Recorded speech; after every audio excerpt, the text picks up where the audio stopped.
And I remember feeling really resentful. Just to be honest, I was mad at God. I was like, how could you have me work as hard as I had to work, give up as much as I had to give up, and then just take me out of it? And at the time, I felt like he was putting me in timeout. Wow. You know? Yes. And now I see that he was just holding me in the palm of his hand.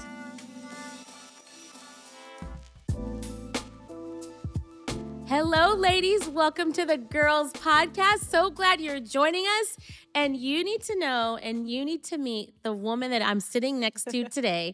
Her name is Melissa Case-Merritt, and she is a boss. She is a mom. She is a wife. She's influential. She's powerful. She's godly. And I want you to know her. I want you to learn from her. I learn from her constantly. So I can't wait for you to be a part of this conversation. So we're on a little cozy sofa. So we don't know if you're running right now, if you're walking, if you're doing multiple things while listening to our conversation, but we pray that it blesses you.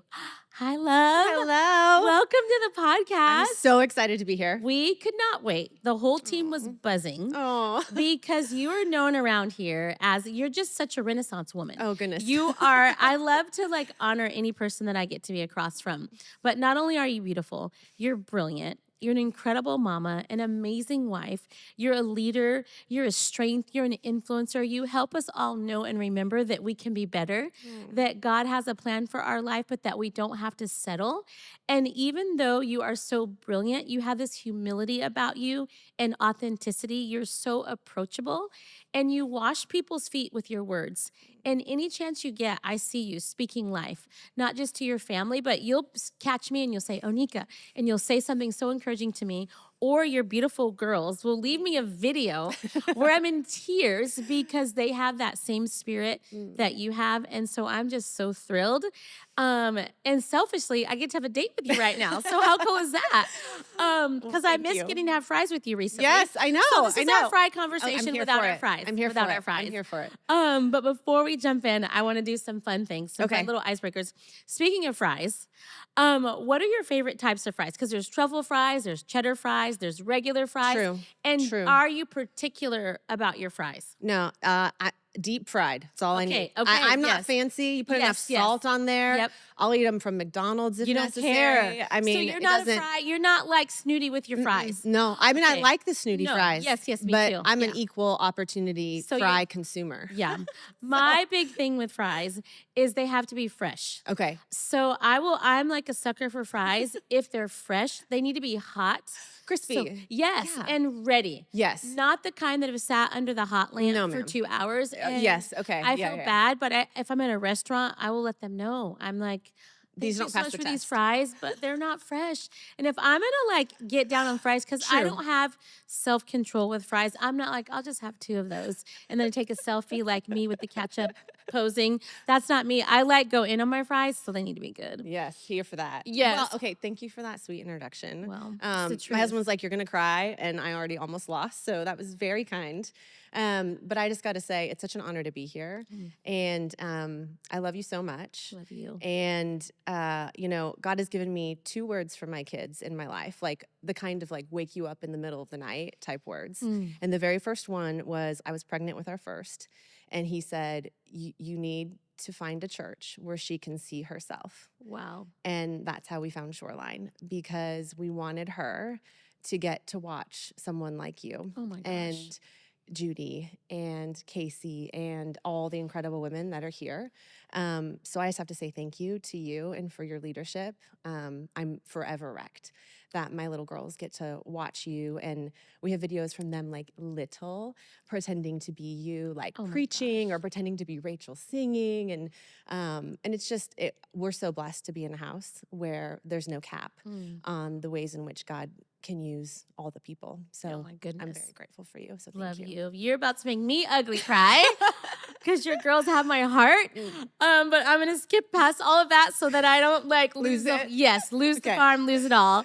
We'll just jump right in on that note. I would love for the girls to know a little bit about your story. Okay. Because I know that before you were a mom, before you were like, you're like mom of the year mom. You're Oh, like the goodness. mom that we all want to grow up to be. Oh, But boy. before you were a mom, there was a life part in your time in your life where you're an attorney. Yeah. And you went to law school and you climbed the ladder and did all the things that many of us set out to become and to do. Can you talk about your journey of like going to school, what you thought you're going to be when you grow up, Yeah. and then what you saw, what you experienced, what you learned, and then why later on you made a pivot? Okay. But first, talk about the journey before the pivot. Okay. So kids, and honestly being married Yeah. was not like on my bingo card. Okay. I for sure did not think I would ever have kids. I did not know that. Yeah. And I didn't know that I would ever be married. And so I was a hard charging, girl. Yeah. My mom said I was an intense baby. That's so funny. That is so funny. Like I came out kicking. Allegedly, my first words were "me do." Like You're like, let's go. I was a fireball. I was ready to go. And so I went, I was a debater in high school and college. And I was the first person in my family like with to the go to Blazers, college. the ones that have the Blazers, Yeah, that go 100%. to the competitions. 100%. Okay. Like all in, all geek, all in. And loved every single second of Yes, it. yes. And first person in my family to go to college, Wow. law school, got an incredible job in New York, and, pursuing my dreams. And I loved it. And before, and I know where you're going, but when you were like getting ready to go to law school, Yeah. I think sometimes when someone is like, you're stunning. And I mean, everyone's thinking it as they're listening to this conversation. Did you ever feel like in school you had to prove yourself because people could have just dismissed you for that's just a pretty girl? Yeah. It's honestly, that's a hard question to answer because I don't know that I see myself What we see, yeah. in that way. Yeah. I've definitely had a journey with myself.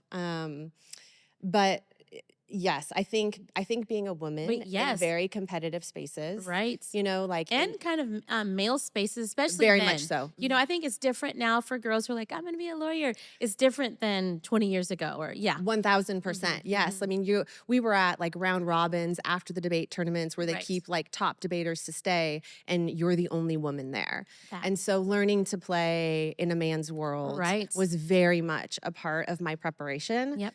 And so I think when I was younger, Mhm. the way that I think inappropriately managed that Okay. was I kind of pretended to be a guy. Interesting. Talk about that. So I leaned into like my very masculine side to try to fit in, Right.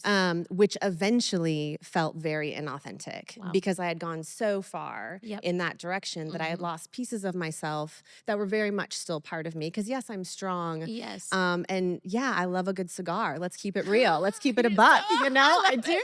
Okay, tell us. But Yeah. I also, I like girly things too, Yes, yep. so I'm a full, like, well-rounded person. Yep. So it took me a while to Yeah. figure out how to just allow myself to be me, That. all parts of me Mhm. in those spaces. Wow. But competitive debate, law school, loved it. And I think it was different for me because I think a lot of people get into the law and don't enjoy it Right. because it's a lot of work. Yes. Like you work insane hours, you're flying everywhere. Right.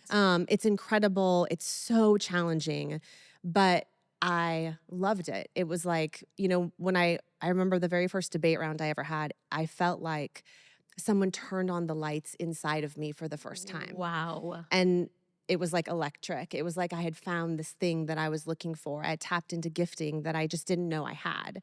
And so it was all part of what felt like part of that journey for Yep. me.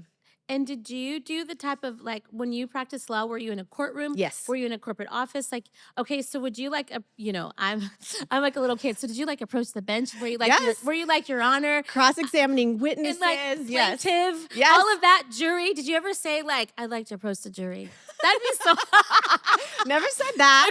Okay. But like jury consultants, like Yes. doing mock juries, like Wow, all of research. it, yes. Moving to different cities for months at a time because you have multiple month trials, like Fascinating, yeah. living in hotel, like yes, the You whole did thing. all that. So what was we awesome. see in the movies, but you saw the real version of Yes. it. You lived it. Yes. Wow. And it was incredible. It was so much fun. There's nothing better, I think, than Yeah. being on a trial team because you bond with people Right, in right, war, right. you know? And Exactly, so when you're yes. working in these really intense environments, like Exactly. that's when, you know, you really get to know people. And I feel like Right. some of the best comes out of you under like those kinds of very intense pressure cooker So situations. fascinating. Yeah. Yeah. Wow. I'm like across from a legend. No.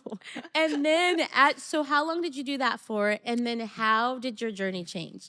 So I practiced for I think 8 or 9 years. Okay. Okay. And I'm on partnership track. Like Okay. I had met Wow. my now husband by this time. Okay. Okay. But we weren't married. Okay. We Okay. dated for a very long time. Okay. Because I had no plans to Was get married. he intimidated by your power like job and role? Not Or was he one like, iota. okay, okay, He yeah. could not be any less bothered. Love it. Yeah, yeah. Because he- some single girls that watch that like want to go far, I think sometimes they can believe the lie like, I'm going to be unapproachable if I go after all my dreams. And so sometimes girls dumb themselves down thinking that that's how you catch a man, which that Yeah. is, you don't have to catch a man. Like the right, Right. one, you will find the right one or the right one will find you. But it's comforting to hear that Yeah. your husband, but who wasn't then, but you were dating, Yeah. wasn't intimidated by you. Not one bit. I mean, I Yeah. feel like massive red flag. Like if you have Say to it, speak to that girl. Yeah, if you have to change who you are Mhm. and dim your light to Oh. make somebody feel comfortable, Yeah. then they're not going to be the person that's going to equip you and be beside you to be all that God has called you to be. Drop the So mic. Drop that mic. Don't run. Boom. Run, ladies. And I Yes. promise you there are men that like that he made my light brighter.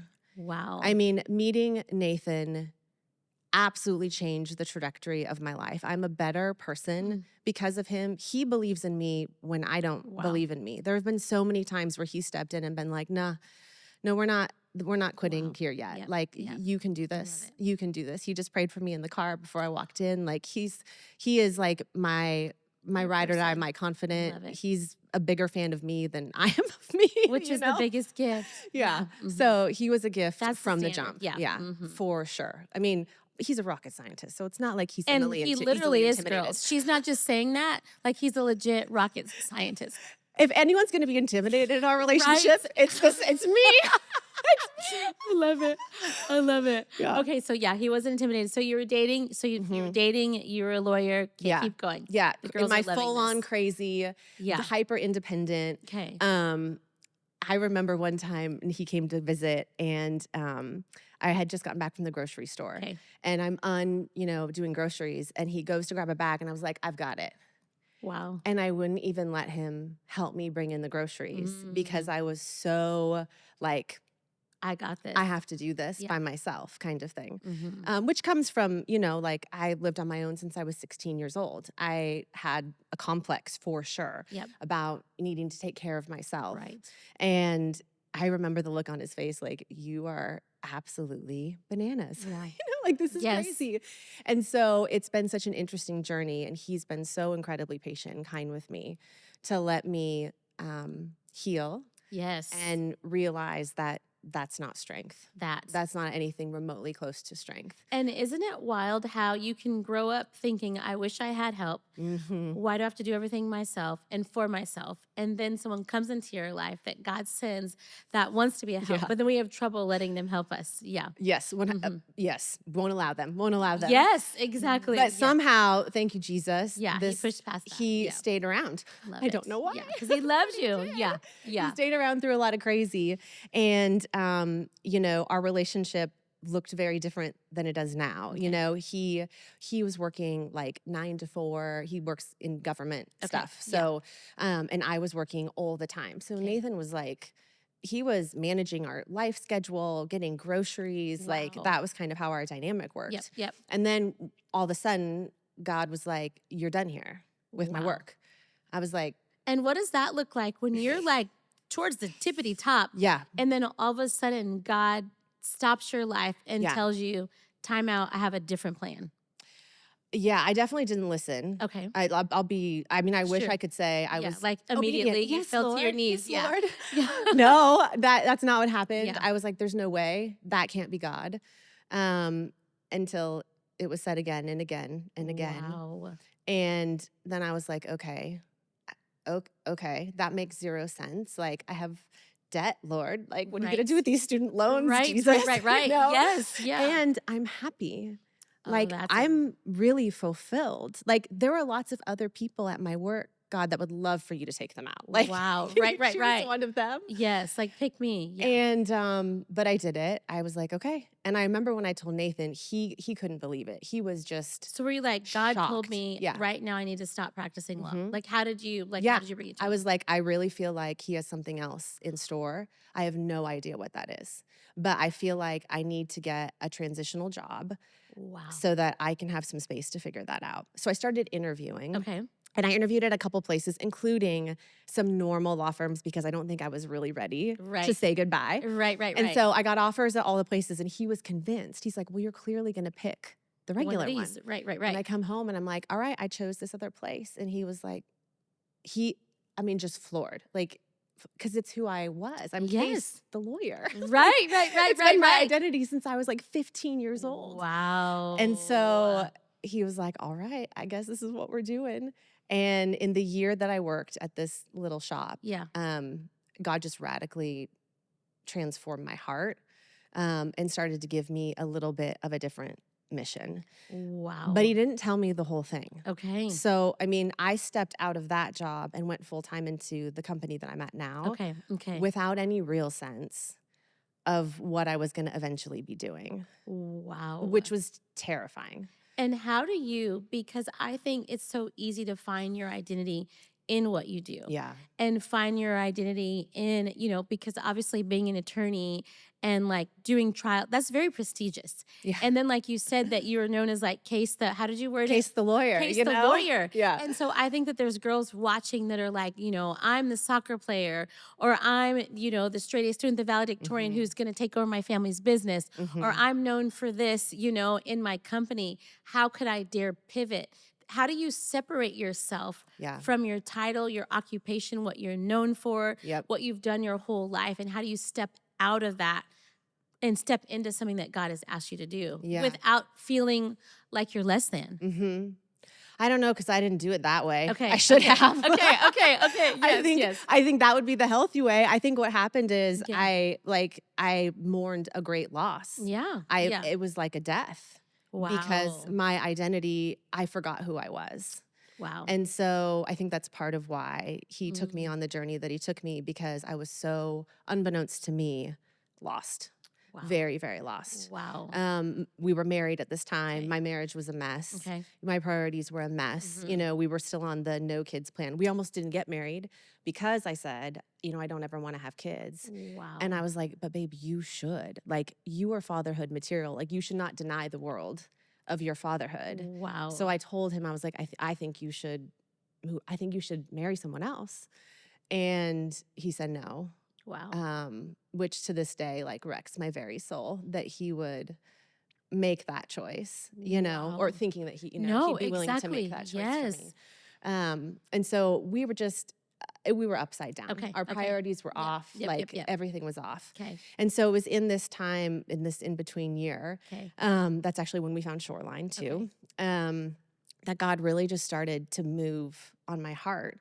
And, I had just gotten very prideful. I remember thinking like, Lord, I draft Supreme Court briefs, God, and you want me to go do what again? Wow. I mean, like, toxic trash dumpster fire Sure. of a heart Yes. situation. Right. And so he really, like, I was very humbled and healed too. And I Wow. remember feeling really resentful. Just to be honest, I was mad at God. I was like, how could you have me work as hard as I had to work, give up as much as I had to give up, and then just take me out of it? And at the time, I felt like he was putting me in timeout. Wow. Yes. And now I see that he was just holding me in the palm of his hand, and that it was in those moments that I was being healed and restored and prepared for something that, would come. Right. But it's there that I realized that my identity was off, and that I had to relearn what it meant to be, first and foremost, a daughter of the King. Where does my value come from? Because everybody was like, you're quitting. And Right, even my right. mentors were upset. They're like, we've given so much to you. We've invested so much in you. How Yeah. could you just walk away? Right, right, right. And are you joining the mommy track? All these Wow, things. right? Yes. And that was hard. That was hard to walk through, and watching them all make partner and, like Yes. move on. And I was in a place where I felt like I was stuck. And that lasted for a couple of years. Okay, I would okay. like to be like, oh, it was quick. And Yes, right. no, there was a whole lot upside down Right, right, right. that had to be rectified. So, I feel like I sat in that place for a little while, and Wow. it was the very best thing that ever happened to me.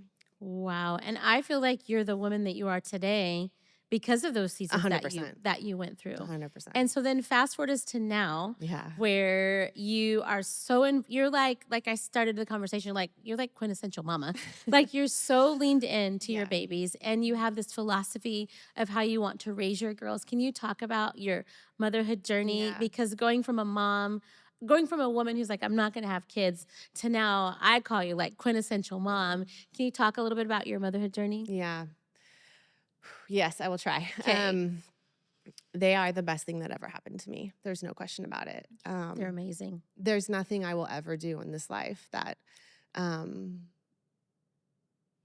that is greater, than the honor of just getting to Your know my masterpiece. children. Yeah. Much less be their mom. Right, right, right. And Yeah. it's the sweetest, kindest, like most gentle gift that he's ever bestowed on me. And I feel honestly like not even worthy, of the honor of loving God's kids in this way. I remember when I brought it to Nathan, I was like, I think we're supposed to have kids. He was shocked. And it actually took him some time because, he had so fully adjusted to Right, this. right, right. Like, we're not going to do it. Yes. But in my like transformative era, I was like, no, I think, I never envisioned my life not being a lawyer. I'm like, Right. it's different now. Like, what if we did this? And so we did. And 2 kids later, Wow. I can't imagine my life without them. I definitely think they've taught me so much. They have the sweetest spirits. They're so amazing. special. They came out that way. They really did. They just came that way. I feel like they've reminded me of the importance of holding things really open-handed. Wow. Can you talk about that? Yeah. Because I feel like a lot of moms, including myself, even in my early seasons, and even now that I'm getting ready to like launch a son, it's so easy to want to control. Yeah. And so can you talk about like control and just, Yeah. yeah. So I picture my kids like trees Okay. and God picks the tree. Okay. I don't get to choose what tree they are. My job is to make sure that their roots run really deep Beautiful. and prune them. Wow. And like so for example, like if there's a behavior, right, Sure. that's like agitating. My kids are younger, so Yeah, we're yeah, still in like behavior phase, Yes. right? Yes. But like we get really fixated Mhm. on the behavior, like this Right. thing that is just, driving us crazy. Right.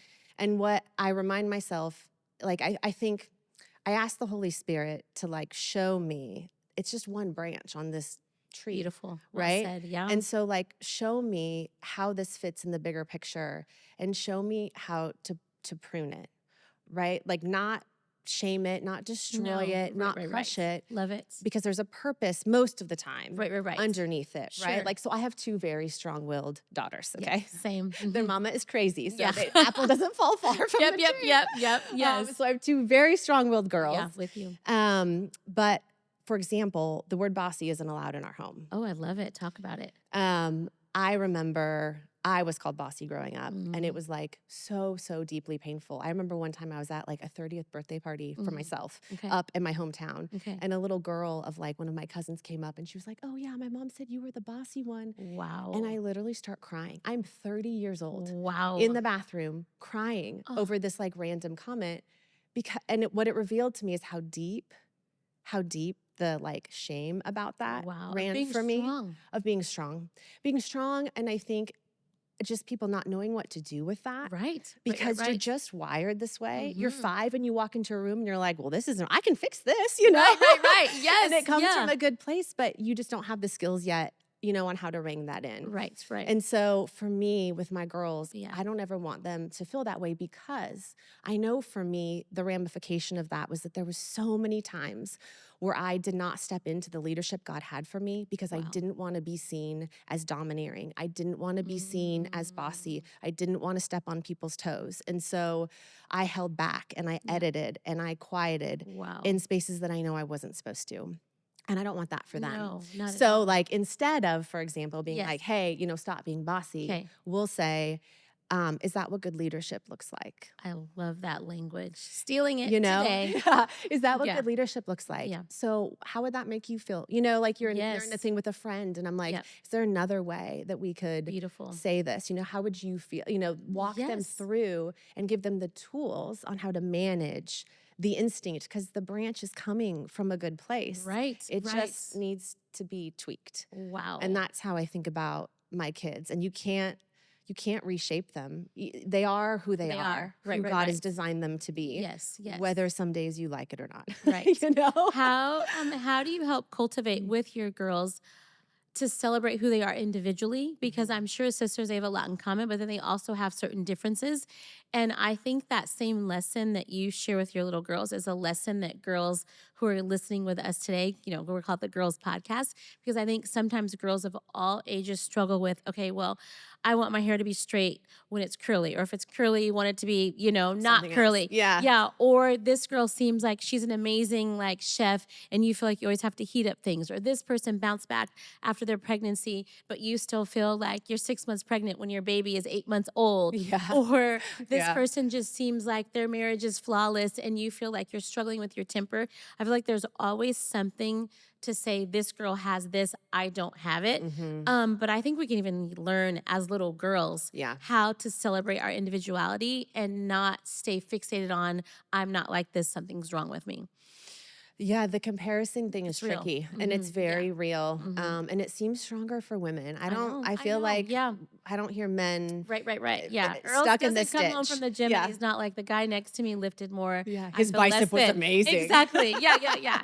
That doesn't trip him Yeah. up. Yeah. Mm-hmm. I think it starts with them having a lot of, very practically, a Yeah. lot of one-on-one time outside of them together Mhm. with parents, speaking life into them and into their individual gifting. Right. And then bringing the sibling along in that journey. That's so good. having being like, hey, I've got a kid who's really organized, an incredible writer. Yeah. So it's like, hey, sister, did you see Yes. this? And how awesome is this? Love it. And teaching them to support celebrate it. and celebrate That's so each beautiful. other's strengths. Yes. So good. I love that. And then when you see the little wince sometimes, It's real. It's human nature. oh, Yes. mommy didn't say that about me. Right. Yes. My kids Just do that. calling it Yeah. out, Mhm. straight up calling it out. Yeah, I Yep. know sometimes it feels weird, Right. right? When we see someone who has something That we don't have. that we Yeah. don't have, Mhm. but God designed you on purpose for Exactly. a purpose. Exactly. Yes. And we're a family that cheers people on. That's so good. That is so good. And I think that same language for the girls that are hanging out with us today, of just be that girl that cheers other Yeah. girls on. And instead of, because it's so depressing to think about what you don't have. Yes. You just can Yes. end up in a pit when you Totally. just marinate on I don't have this, I don't look like that, I'm never gonna but instead when you marinate on and you're fixed your eyes on Jesus, number one, but then number two, asking him, Lord, help me to see your daughters the way you see them. Yeah. Then you get excited. Yes. Then you're like, oh my gosh, you have long legs. I love your long legs. Yes. And Yes. instead of being like, why are my legs stubby? Yes. It's a real thing that I have in my brain. But Mhm. instead of thinking about my legs being short, I celebrate my girlfriend that has really long legs, Yeah. Lindsay Gibson. Love that. But No one in particular. no one in particular. But I just think that's important to Yeah. celebrate one another, to Yeah. speak life over one another. And what I'm finding is most people don't know how to do that. Yeah. I love encouraging people. It's your It's my superpower. favorite thing. It is your superpower. I get so excited to remind people how amazing they are. Mhm. And people have been coming up to me lately saying how do you do that? And so I think it's a learned art for all of us as girls, no matter our season, to speak life. Yes. And to celebrate the gifts and strengths and the other women in our life. It's so important in it. But I love that you're doing that with your girls even this early. Yeah, and we do it like on the way to school. We'll say, hey, is there a way that you can encourage your teacher today? Oh, Or we'll ask them, we'll be like, is there a friend? Like, can we pick a friend that you are being intentional today Right. about finding a way to build them up? Just so that, because you have to train yourself to look for the opportunity. Exactly. And then they have to hear you do it too. Right, Like we're not going to walk into a store and miss an opportunity to tell a woman she's beautiful. Love it. We love her Exactly. shoes. Like you're glowing today. Something. Yep. That's so good. Yeah. What are you so excited about in this season of your life? Like, oh man. Yeah.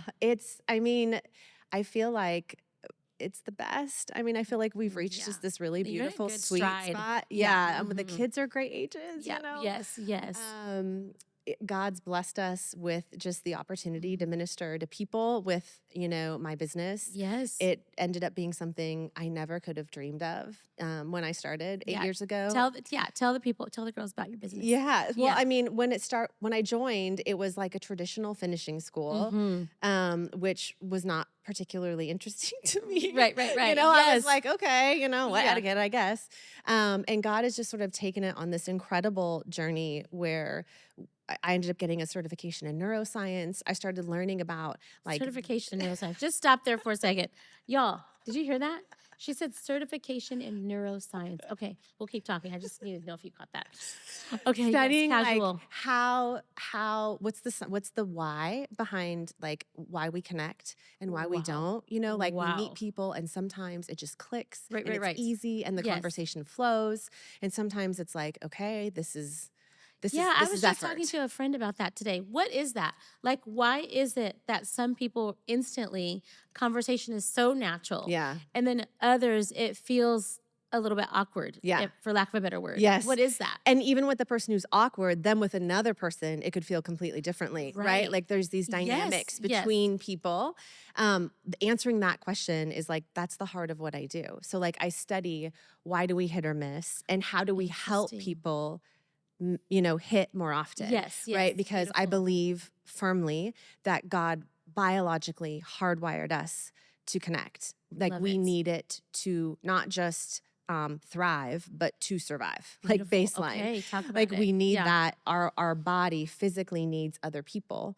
And so living isolated hurts us in every single capacity. It hurts our ability to perform. Wow. It hits us everywhere. And so it's been so fun to sort of unpack all of this stuff and, take the company in this direction where now we're coming in. And we still teach some forms of traditional etiquette because they're part of that. Right. But the greater mission is how do we help people connect? How do we help people walk into rooms and feel confident to do all that God has called them to do and give them the skill set to really know how to connect with every person, that they are with.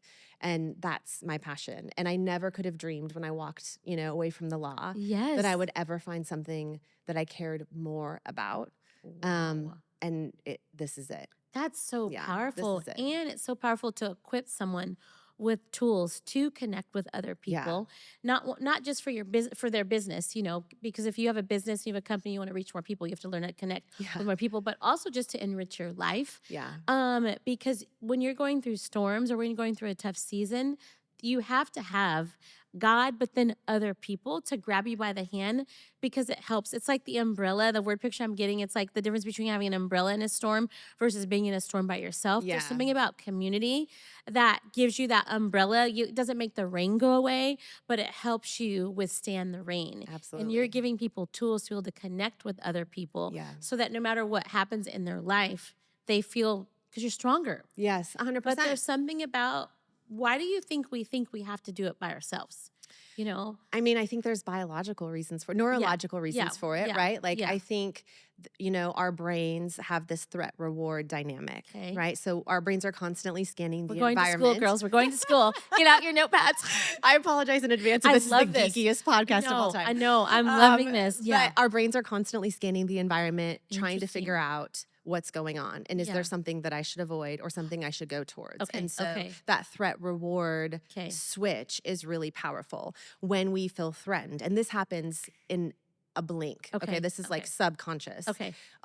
Our brains shut down. So the very Interesting. tools that we need at the times that we need them, Whoa. we lose when we feel threatened. So our prefrontal cortex shuts down, Interesting. right? Like we go into, and we all know this, fight, Yeah. flight, Yes. freeze, Mhm. right? Yes. Yes. And Yes. so our brain is devoting all of its resources to this defensive mechanism. Okay. But the flip is true too, that when we feel Safe. Yeah. safe, and it activates the reward system in our brain. Yeah. It's like this cornucopia of benefits. We're creative, we're productive, like Yes. everything good happens. And so when you're connecting with people, the trick is to Yes. figure out, how do you help them activate reward? That's And what beautiful. can you do to be a safe person? That's And so we good. know like what things trigger that. And that's what we talk about and what we deal with. So That is so beautiful. it's fun. It's really fun. Wow. And it makes sense why you can be in a conversation with someone and almost feel, I call it like, I feel like I just had truth serum, because like Yeah. you just like start talking so freely because you feel so safe Yeah. and comfortable Yep. and at ease, because Totally. they helped you to not feel so guarded.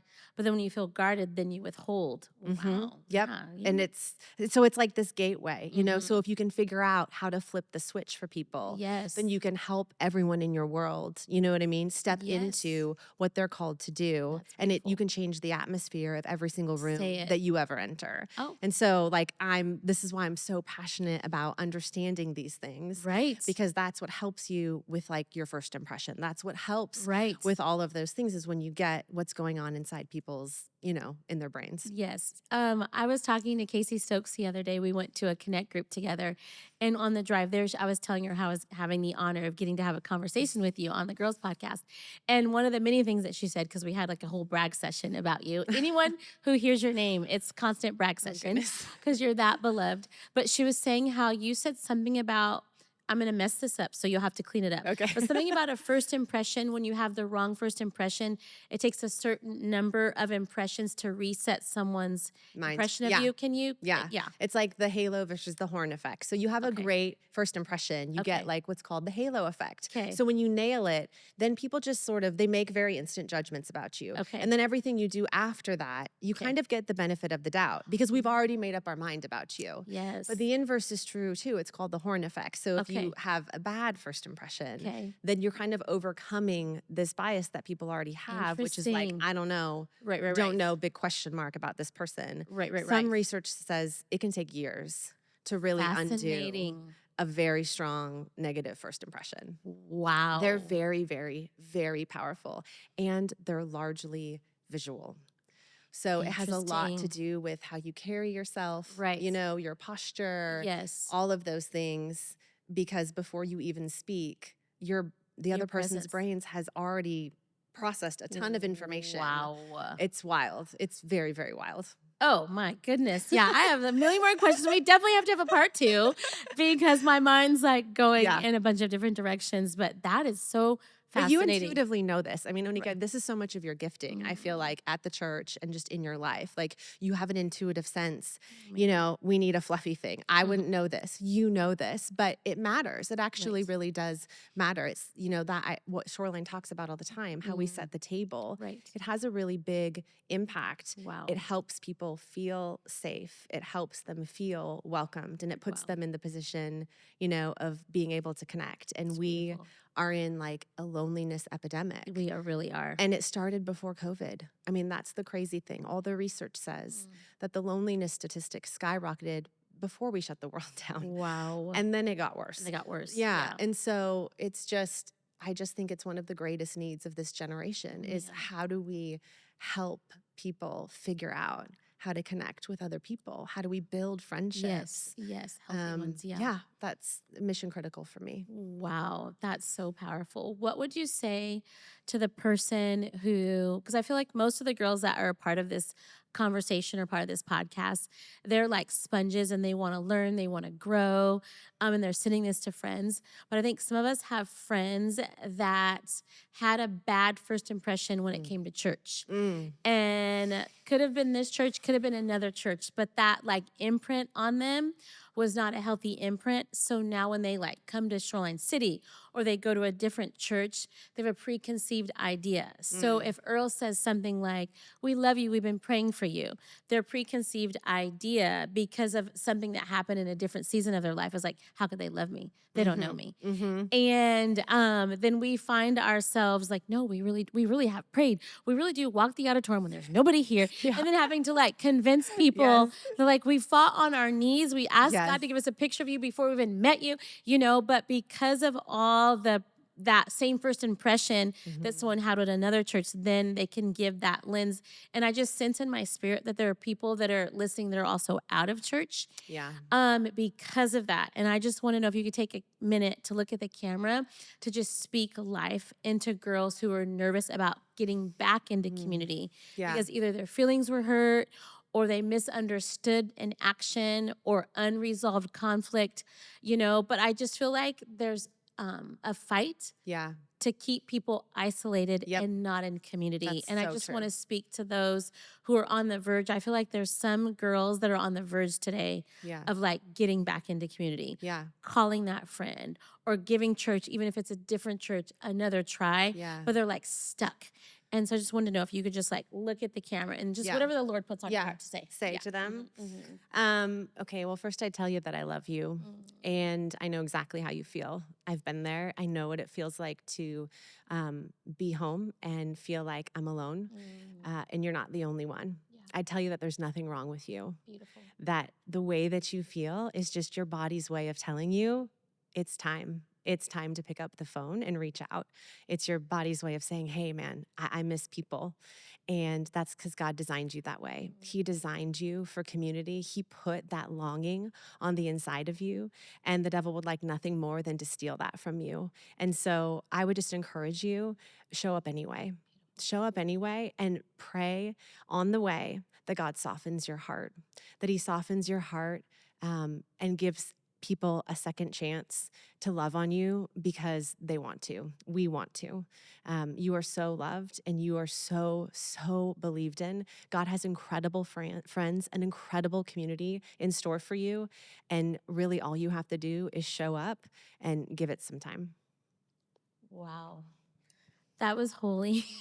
That was so holy and so beautiful. And I feel like I could see faces of girls that were listening to those words, soaking in those words. And I feel like girls are going to come back home because of God's breath on those words. Yeah. But it has been a delight, a joy, an honor. I got to have a girlfriend date with you, but then also all the girls got to have that same date. And I know that they felt like they were on this sofa with us. Thank you for your heart. Thank you for your surrender. Thank you for loving God and loving his people and loving your family so beautifully. I feel like the Bible talks about a tree planted by streams of water, and your life is like that tree planted by streams of water whose leaf does not wither. And thank you for sharing the fruit of your life with the Girls Podcast. This was such a significant conversation, and I cannot wait to have more. Thank you, thank you, thank Love you. you so much. And thank you, girls, for joining us today. If you haven't subscribed yet to this podcast, subscribe to it. Send it to a bunch of friends because I feel like this conversation is going to be a game changer. See you next time.